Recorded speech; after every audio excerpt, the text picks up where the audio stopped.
Hey Darius, it's Rock here. How you doing? I really appreciate your feedback on the cataloging I did on the 13 joints in the human body. I wanted to do a quick video to make sure we were in agreement on what the terminology is that we're going to use to describe the how the 13 joints in the human body work in the sagittal plane. So just to make sure we're on the same page, the terms we're using are compression, expansion, inertial compression, inertial expansion, internal, external rotation of joints, and neutral rotation of joints. So yeah, I agree with you. I think neutral is probably better than float. So let's go ahead and go with neutral. So in your sagittal plane compression concept, there's 7 swing phases, and there's the trigger compression, first, second, and third, expansion and compression. So let me explain it, and let's take it from there. So basically, the sagittal plane compression concept is, your body is bisected right down the middle. It's called this sagittal plane. Okay, so it's from head to toe, right between your chest, right between your lungs, right down, right between your butt cheeks, all the way down. Okay, so if you split your body in that way, that's your sagittal plane. So then, by definition, the lead side, if I'm a right-handed player, the lead side is going to be this side or the left side. The rear side is going to be the right side here. So lead side, rear side. So that's how we're defining the body. Sagittal plane, right down the middle, lead side, rear side. Okay? So the reason we want to use lead and rear is just so left-handed players can follow this the same way a right-handed player would. So we want to have terminology in that way. All right, so expansion, to define expansion, it's going to be if you take a deep breath and kind of breathe out, your whole body feels like it's expanding away from the center line here.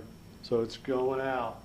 Okay, so compression would be coming in. So when you grunt as hard as you can, like that, that'd be compressing the center of your body. It's compressing the sagittal plane. So during the golf swing, as I said, you're going to have 3 expansions and 3 compressions. So that's the definition of expansion and compression. Now inertial, everyone say, oh, inertial, that's a difficult word. Well, what inertial is a body at rest wants to stay at rest. A body in motion wants to stay in motion. So my definition of inertial is, if I'm sitting there, running and stop, the top part of my body wants to keep going forward. So in this direction, this part of my body wants to go forward. Same thing can be seen when you're driving a car. You hit the brake, your body goes forward. So that's inertia. Your body's moving. Even though you're sitting there, your body's moving. If the car's going 70 miles an hour, the body's moving at 70 miles an hour. You hit the brakes, your body's going to keep moving at that speed. So that's what we mean by inertia. So those are the terms that we're going to use to explain the sagittal plane compression concept and the range of motion of the 13 joints. So let's go ahead and show it a little bit with the golf swing, how that works. So here's the printout Darius I made. Hopefully you can see that. So we got swing phase, SPC concept, swing phase, lead sagittal side of body, what it does, rear sagittal side of body, what it does, lead ankle, rear ankle. So those are 2 to 13 joints. So you got the ankle, 2 ankles, 2 knees, 2 hips, 2 wrists, 2 elbows, 2 shoulders, and your neck joint. So this particular sheet shows the ankle. I've also posted on the optimal thread what all 13 joints do. And again, I'm still working on it. So this is, a collaboration between me and you to, define it so that way people can follow it. So my intention, when I write it out is so somebody could sit here while they're practicing and just, look at the piece of paper and say, okay, when I'm at a dress and I want to do a trigger compression, okay, the lead side of my body is going to be in compression, and also the rear side of my body is going to be in compression. My lead ankle is going to externally rotate, so when I go trigger like this, my lead ankle externally rotates, and my rear ankle internally rotates. So I had that a little bit backwards there. The lead ankle here to the lead ankle, when I do a trigger compression, it externally rotates. So it goes that way, and my rear ankle internally rotates. So you can sit there and do that. Okay, so you can say, okay, I'm going to work on my trigger compression, and I'm going to just sit there and feel the rotation of the ankle. Okay, how that works. Okay, and that's what the intention of this catalog is, because a lot of people, they want to oversimplify, what's happening, which is great, but when you're working on your swing and you want to feel a sequence, you need to be aware of what's actually going on in the golf swing. All right, so some of you might say, okay, well, why even do a trigger compression? Why would you want to do that? So again, it has to do with inertia. So when you do a trigger compression, you get your body moving in this direction. Okay, so you get your body moving in this direction.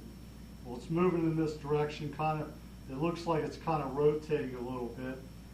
Rotating, then when you recoil and bounce off this wall, then guess what? You got inertia, because the right side's going, and then the inertia's kind of lagging behind, and then you'll feel it hit the right side. Well, that's a beautiful thing, because when it hits the right side, it builds a really firm rear wall, and it gives you a feeling of energy transfer, and it gives you a flow, and it gives you rhythm. So it's very important. So when I'm doing it, I just go like this, and just kind of feel it. What does it feel like? What does the trigger compression feel like? Okay, and I can feel it in my whole body. I feel it in all my joints, all 13 joints, as a matter of fact. So when I do this, it's very powerful. It's a very powerful feeling. It goes all the way through my body. And this is what I use to be very repetitive in my swing. So, if I'm sitting there working on my trigger compression, what I would do is I would just sit there and just, try it. Just go trigger and hit a shot. So I can feel it, at a little chip shot. I can feel, what does it feel like? What does the energy transfer feel like when I do the trigger compression? So in this way, I learned how the joints respond to different actions, and I learned the intricacies of how they operate. So this is what I'd like people to really, learn and pay attention to. Some people say, oh, kick the right foot in. Then they try to kick the right foot in and keep it there. Okay, that's what I was taught when I was a kid, keep it there. Well, the problem with that is, you don't get any dynamic, motion. You don't get a real, transfer of energy into your body. You're forcing a condition, and you're forcing your body to stop. And when you do that, it inhibits you from getting a flow through all your joints. So I want to make people aware that this, what this stuff really means. Okay. So now when you talk about trigger compression and then the lagging club takeaway, what is, why would you do that? Why would you want a lagging club takeaway? It's the same thing. The lagging club takeaway is, you trigger, your body's moving, and your hands go. Okay? Well, when you do that, what happens is your shoulder joint here rotates, it internally rotates to get the club to move back, right? And then this joint here externally rotates and expands, okay? So when that happens, it goes internally rotates here and expands here. Well, the hands are moving back, and now the club head's lagging behind. So you can feel, when you get to about here, now you feel the club, right? So now you start compressing, your body's going to naturally compress to want to get a hold of that club, okay? So then it compresses inward, so it's a compression towards your center of your body, and so those are the terms. So, let me know what you think, Darius. If these definitions that we're talking about are, what you had in mind, so we can agree on it, and then we'll go through and, go through all the joints and make sure we have every last detail correct in terms of, how do the joints move? Are they inertial? Are they under inertial compression, inertial expansion, and then work through it. So my purpose here in this video is basically to define the terminology that we're going to use and make sure we're on the same page. Make sure, what is the sagittal plane? Make sure we're in agreement on that. Lead side, rear side. What external rotation is, what internal rotation is, what's expansion, compression in the sagittal plane. So let me know what you think, Darius. Looking forward to working through this with you. And yeah, I agree that I think this cataloging is going to be a real big thing for people, especially golfers that are really working on their golf swing. I see friends, I try to, I explain to them to do something and their body's, doing something else, and they have a hard time, really putting all the pieces together on how all the 13 joints work. So I think this is going to be a big deal. And I agree with you in terms of, okay, the transverse plane too, if you cut yourself down the middle, you have your lower half, your upper half.